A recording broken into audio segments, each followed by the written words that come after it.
Hi everyone, it's Kelly here from FitnessWorks. This week I asked if there was anything that anybody needed help with in regard to their health, fitness, general well-being. And one thing that came up was Liz wanted to know how can she organise her time better.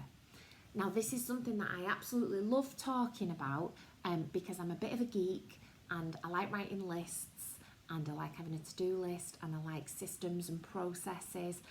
So I feel like this is an area that I can really help with. So each week, the first thing that I do, whether it's on a Sunday night or a Monday morning, is plan out what the coming week is going to look like. I use Google Calendar for this because you can open it across all platforms and it syncs up to all platforms as well. So I have access to it on my phone, on my iPad or on my computer.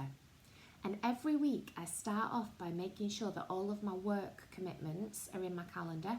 So that might be sessions that I'm coaching or appointments that I've got with clients or phone calls that I need to make. The second thing that I always add in is my own training sessions. So I make sure that I've got my gym sessions booked at the gym that I train at, and I make sure that they're all scheduled into my calendar.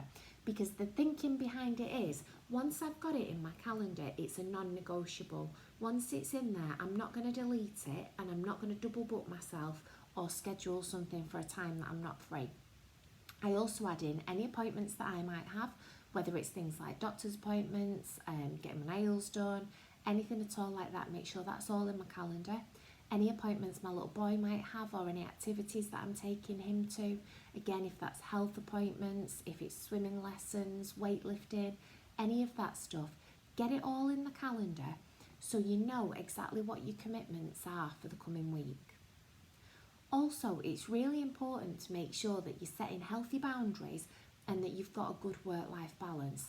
Now, I know that especially for people who work in education, it's dead hard to get that balance because obviously you're at school or college throughout the day and then you've got marking and work to do when you get home as well.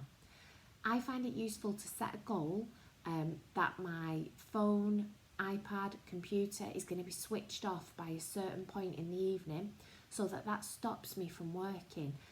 As somebody who owns a company, I know how difficult it can be to switch off from work.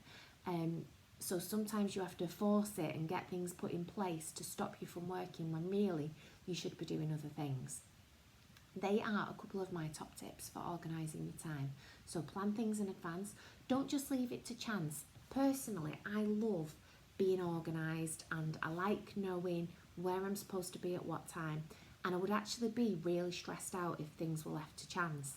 I like having checklists and to-do lists. I use the Google Tasks app on my phone, which is a to-do list. And again, you can set days and times for tasks and then you can tick them off when they've been completed.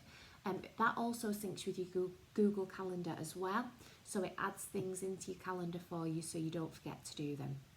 I hope that's useful today. If there's anything else that you feel like you need help with, give me a shout.